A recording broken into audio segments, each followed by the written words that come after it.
Benvenuti scholars. Today I want to talk about something bigger than methodology chapters or literature reviews. I want to talk about how to make your research relevant beyond your graduation in light of AI. A few days ago, my colleague Dr. Cindy Bainbridge shared an article with me that stopped me in my tracks. You know me, I'm here to help you get to graduation, and this article articulates something I've been feeling for the past couple years. The author is a leading voice on AI and business featured in Fortune magazine for his insights on how artificial intelligence is reshaping industries. He's known for pushing innovation while keeping ethics front and center, asking not just what AI can do, but what it should do. Let's talk about Matt Shumer's recent Fortune magazine article entitled "Something Big is Happening," which is linked in the description below. Shumer opens with an analogy to February 2020. Remember that moment? A few people were paying attention to what was happening overseas, but most of us weren't. Then over about 3 weeks, the entire world changed.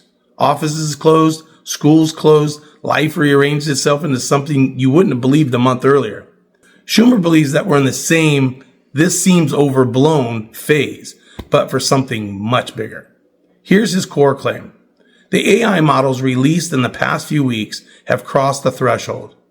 He describes giving an AI a project description on Monday, walking away for 4 hours, and coming back to find the work done, not a rough draft, the finished project, and better than he would have done himself. In fact, the AI model checked its own work as if it was a user. And here's the part that matters for you as someone pursuing a doctorate. He says the experience that tech workers have had over the past year of watching AI go from helpful tool to does my job better than I do is the experience everyone else is about to have. He cites Dario Amodei, the CEO of Anthropic, the AI safety and research company credited with creating Claude.ai, who predicts that AI will eliminate 50% of entry-level white-collar jobs within 1 to 5 years. And Shumer thinks that estimate might be conservative. Now, I want to be clear. I'm not here to tell you the sky is falling, but I am here to tell you that if this trajectory continues, and everything I'm seeing suggests it will, the world you're preparing to enter with your doctorate in hand will not be the world that existed when you started your program. So let's talk about what this means for you, and let me speak from my position, not just as someone who helps doctoral students, but as an academic leader in doctoral education.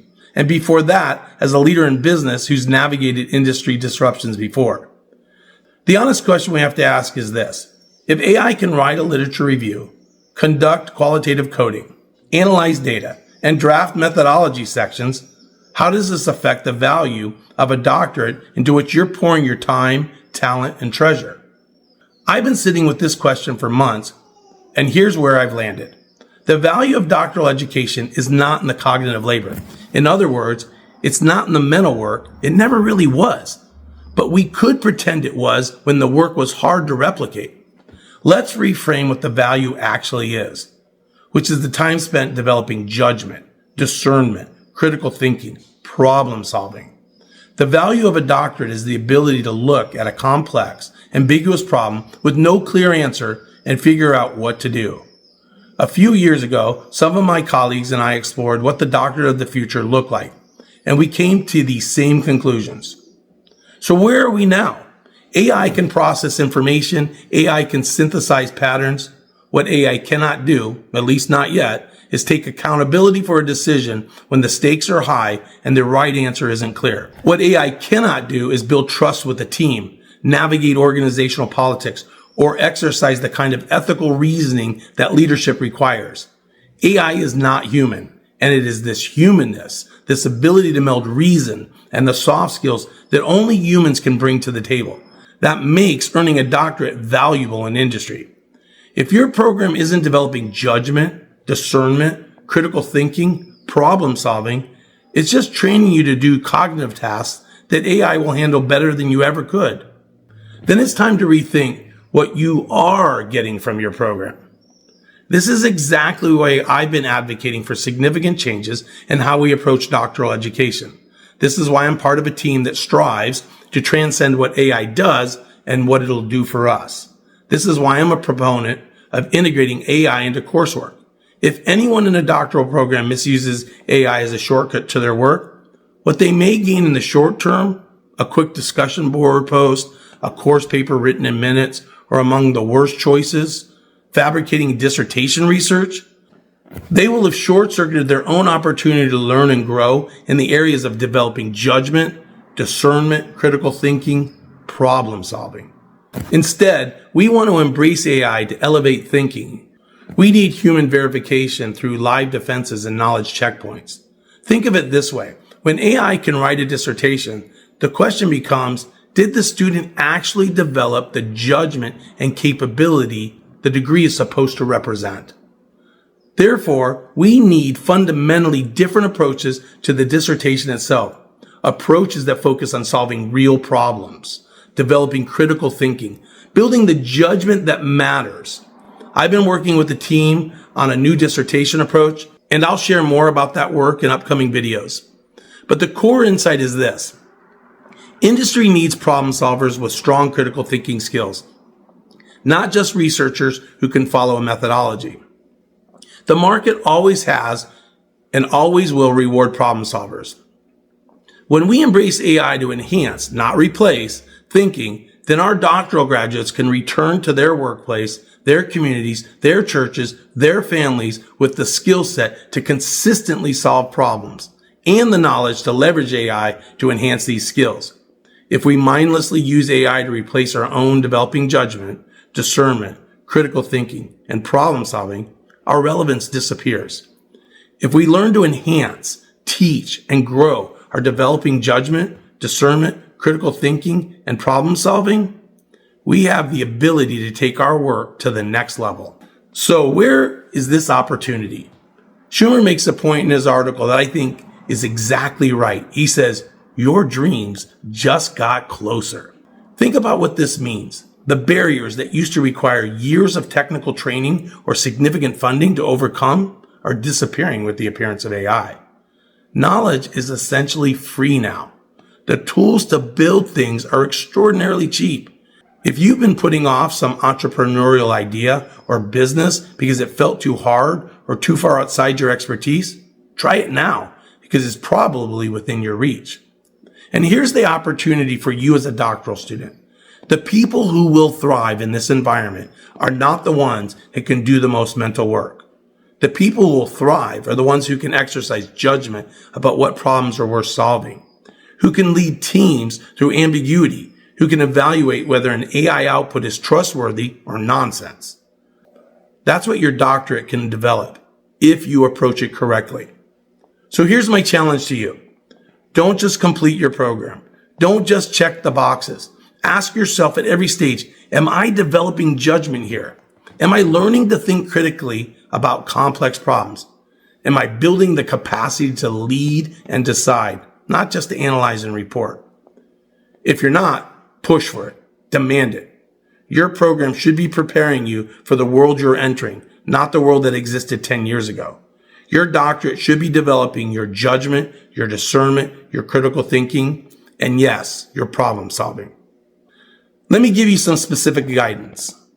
First, start using AI seriously in your doctoral work, not as a search engine, as a thinking partner. Use it to stress test your arguments. Use it to find gaps in your logic. Use it to explore alternative interpretations of your data. The people who will be most valuable in any field are the ones who know how to work with AI effectively and who know when to trust it and when to question it. Second, focus on the capabilities that matter. When you're writing your dissertation, yes, you need to follow the methodology, designs, and templates. But ask yourself, am I developing judgment through the process? Am I learning to make decisions under uncertainty? Am I building the critical thinking muscles that will matter when the routine cognitive work is automated? Will I be able to replicate this in the real world? Third, don't let fear paralyze you. The worst response to this AI revolution is to freeze, is to pretend it's not happening, or to assume your field is somehow special and immune. It's not. No field is, but the people who engage early, who adapt, who learn the tools, who develop the human capabilities that matter, they'll be fine. They'll be more than fine. They'll lead. They will flourish. If anyone is familiar with Spencer Johnson's short but impactful business fable and parable, Who Moved My Cheese, you will easily see the similarities between what is happening in our world with AI and what happened in that motivational change narrative. Only those willing to embrace change will survive and thrive. AI is an industry disruption. I've navigated disruptions before. As a leader in business, I watched industries transform. Those people who struggled most were the ones who insisted that the old way would persist, like Johnson's characters. The people who thrive, the ones who saw clearly, moved early, and helped others navigate the transition. That's what I'm asking you to do. See clearly, move early, and help the people around you understand what's coming. Let me zoom out for a moment, because this isn't just about individual students. This is about what higher education is for. If AI can do most of the mental work, what's the value proposition of a university? What's the point of a doctorate? The answer is this. Higher education at its best develops human capability that cannot be automated. Judgment, wisdom, ethical reasoning, character. Developing judgment, discernment, critical thinking, problem solving, and the ability to lead people through uncertainty. The capacity to ask the right questions, not just find the right answers. The point is to contribute to human flourishing. The institutions that will thrive are the ones that lean into this. The ones that say, we're not just transferring knowledge. Knowledge is free now. We're developing human beings who can exercise judgment, who can lead, who can solve problems that matter. The institutions that pretend nothing has changed, that keep doing what they've always done, they're going to struggle. And the students in those programs are likely going to struggle too. I'm committed to making sure that doesn't happen in my circle of influence. And I'm committed to helping you, wherever you're studying, think clearly about what your doctorate should actually give you. I'm incredibly blessed to be surrounded by brilliant colleagues where we help each other grow and lean into this new world to better serve our learners. Find a group that'll do the same for you. Here's what I want you to take away from this. Yes, something big is happening. Yes, the world is changing faster than most people realize. But you're not helpless. You're not too late. You're in a doctoral program, which means you're someone who commits to growth, who pursues hard things, who doesn't settle for easy answers. Those qualities matter now more than ever. In the coming videos, I'm going to share more about how I think doctoral education needs to evolve, what I'm learning, what I'm working on with colleagues, and practical guidance for your own journey. I'll share the tools I'm using, the frameworks that are helping me think about this, and what I believe the best program should be doing. But for now, I want you to read Shumer's article and Johnson's fable. I'll link them below. Sit with them. Think about what they may mean for you. And then comment below and come back here, because we're going to work through this together. Let me help you get to graduation and make sure that graduation prepares you to flourish. I'll see you in the next video. Now, I want to be clear. I'm not here to tell you the sky is falling, but I'm here to tell you that if this trajectory continues, and everything I'm seeing suggests... Do you hear that in the back? The birds? The dog. Oh. Now, I want to be clear. Should I put them away? Should I put them away? Okay, Let me do that whole section again. The whole thing? The whole thing? No. No. Okay, start again instead. Oh. Can you just go give him 2 dog treats? Yeah. Is that good? Mm. Okay.